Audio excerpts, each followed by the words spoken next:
This video is sponsored by Incogni. Hey everyone, and welcome back to a new video.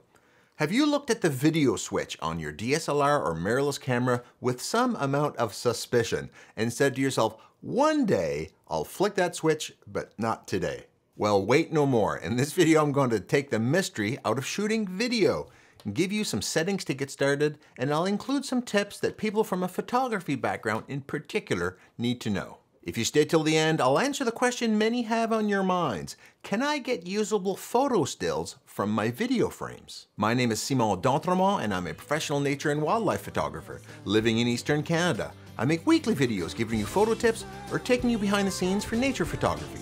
Subscribe if you want to see more.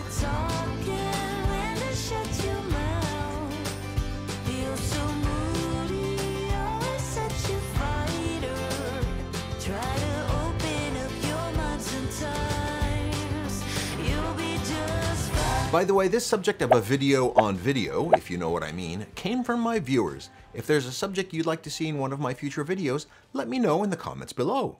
So to start off, no, nothing bad will happen when you flick that video switch on your camera. I've seen photographers have a look of fear when they flick that switch, like doves will fly out or something. The reality is that video is becoming an increasingly important part of the photography genre, and many DSLRs and mirrorless cameras have amazing video capabilities.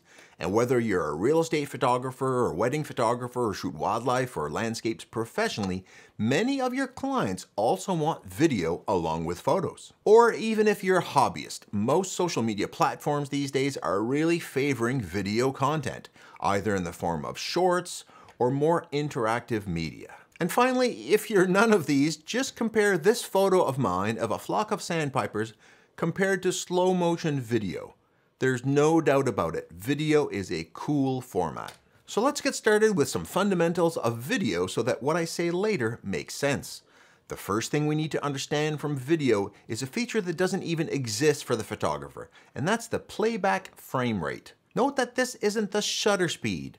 The frame rate is the number of frames that your video will display every second when someone watches it. For many applications, including movies at the theater, this is 24 frames per second. This is also called NSTC and is popular in North America. There's also a system called PAL, which is used in Europe and many parts of the world, which is 25 frames per second. In your camera menu, choose the type that corresponds to where you live. This is important as these frame rates are specifically chosen to accommodate the electricity hertz speed in those areas. If you see flickering in your video footage, perhaps you've used the wrong one. This is a setting you only need to set once and forget it. So when your footage plays back at 24 frames per second, it's like flipping the pages on a flip book with 24 individual frames or pages being seen in 1 second. Our brain kind of merges these together while viewing to give the impression of smooth movement and action. Regular speed footage is then achieved by setting your camera video frame rate to 24 or 25 depending on where you live. Your camera will then take 24 or 25 frames every second while you record. I'll use 24 frames per second in the rest of this video for simplicity. Now if you want to shoot slow motion, what then? What you do then is shoot more frames per second, but play them back at 24 frames per second. So if I shoot 60 frames per second, but play them back at 24 frames per second, I'll get slow motion at a little more than 2 times. If I shoot 120 frames per second and play them back at 24 frames per second, it will take 5 seconds to play back every second I recorded, so 5 times slow motion. In addition to a frame rate, you'll need to pick a resolution. 4K is a very popular standard these days with lots of detail and resolution. That's what I use for my videos. My Canon R5 camera actually shoots 8K, but that's overkill, so I don't use it. If your camera can only shoot 1080p, that's less than 4K, but don't sweat it. On a tablet, phone, or Facebook, it can still look great. Also, if your computer gets laggy working with 4K footage, try using 1080. Now this brings us to a major setting decision that is quite different for video than photography: shutter speed. This may surprise you, but individual video frames in video footage are often slightly blurry, not tack sharp. If I wave my hand in front of the camera here, you'll see that it's actually blurry. Here's a single captured frame. If it was tack sharp, you would see this footage as jerky. Now here's what it looks like if I shoot at a shutter speed that's very fast and makes sharp frames.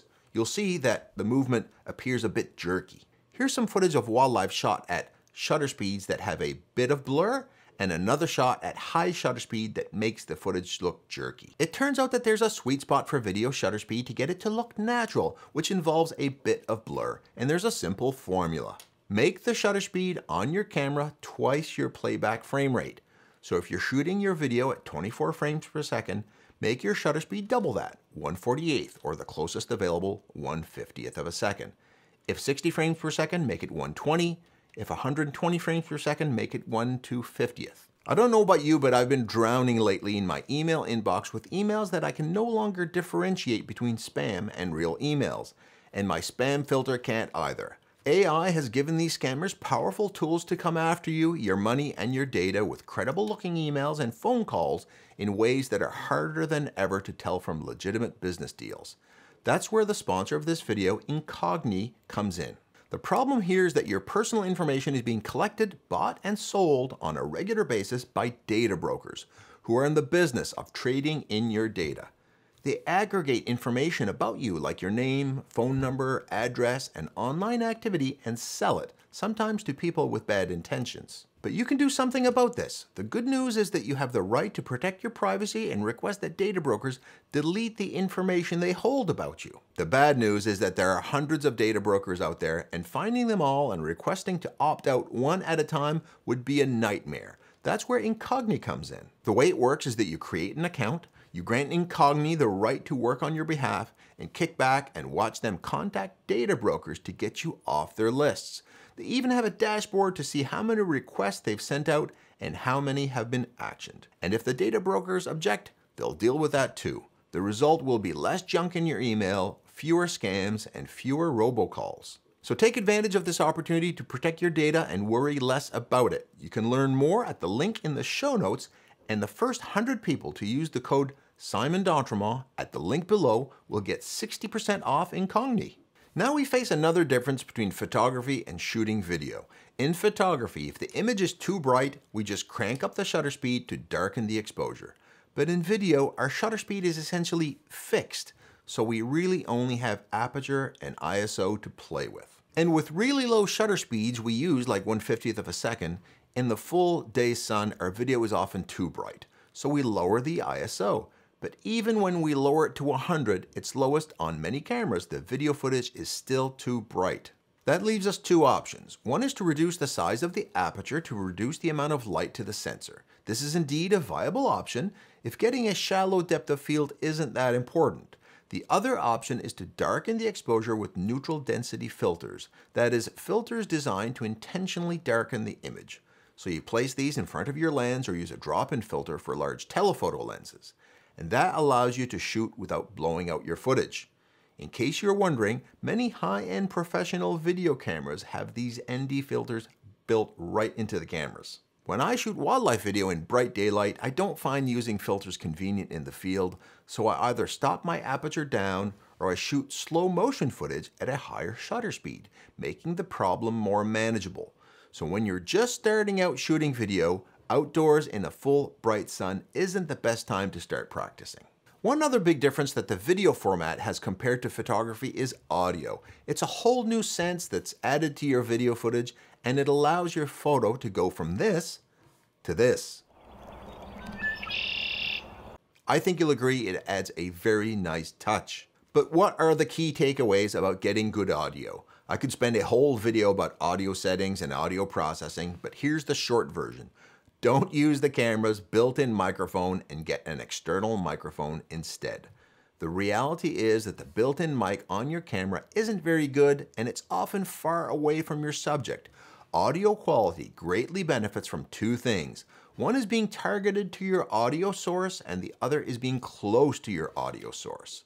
So the best audio options either are selective in picking up the sound you want or get close to your source. Here are 5 practical options. Note that for most of these, you need a camera with a mic jack, like this. First, if you're on a budget and just want the most basic upgrade, just get a cheap shotgun mic. This one by Comica is less than $40, and it fits on the hot shoe of your camera.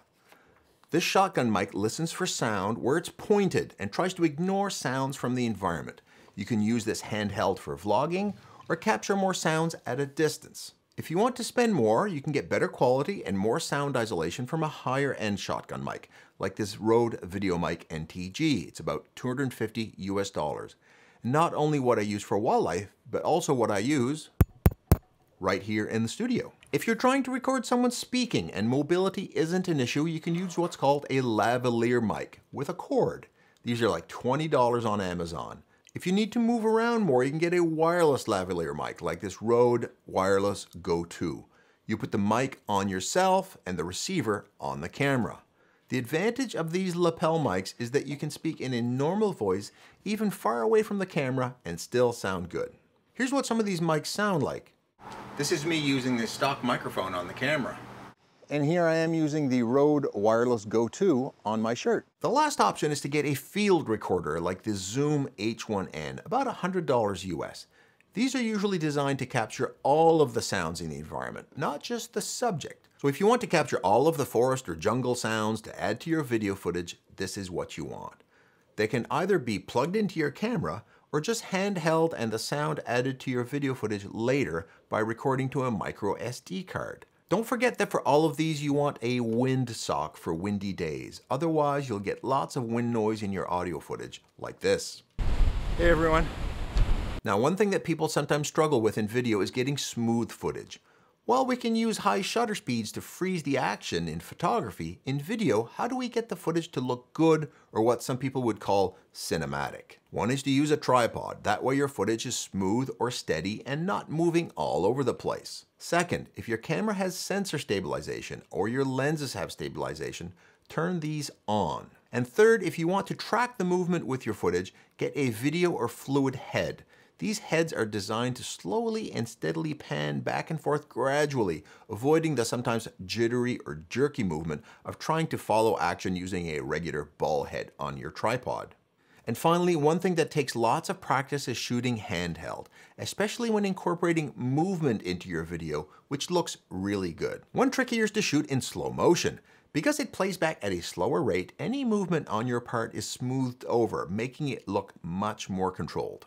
And I promised you a bonus tip, and that's to answer the question, can I just shoot video of my photography subjects and pull a still frame from the video footage if I need one? The answer is you can, but you may not want to. There are two things at play here. One, you've already heard about. The video is shot at very slow shutter speeds, like 1/50th of a second. That means that the individual frames are probably not tack sharp as we're used to in photography.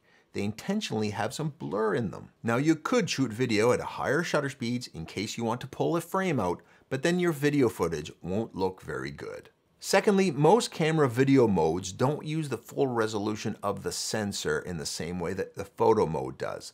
So your still frames pulled from video footage aren't as detailed as your photographs. Some cameras only use the center of the sensor for video. Others skip lines in reading out the sensor, leading to less detail. As such, you can get still frames from video footage, but it's not a replacement for good old-fashioned photography. If you're not sure you have a good enough handle on shutter speed, aperture, and ISO settings to implement what you've learned today, I have a whole video on that topic, which you can see right here. Just a reminder that there's a link to Incogni in the description below if you want help protecting your personal data. I hope you can use this information to once and for all turn that video switch on and start capturing the amazing medium which is video. I know you can do it.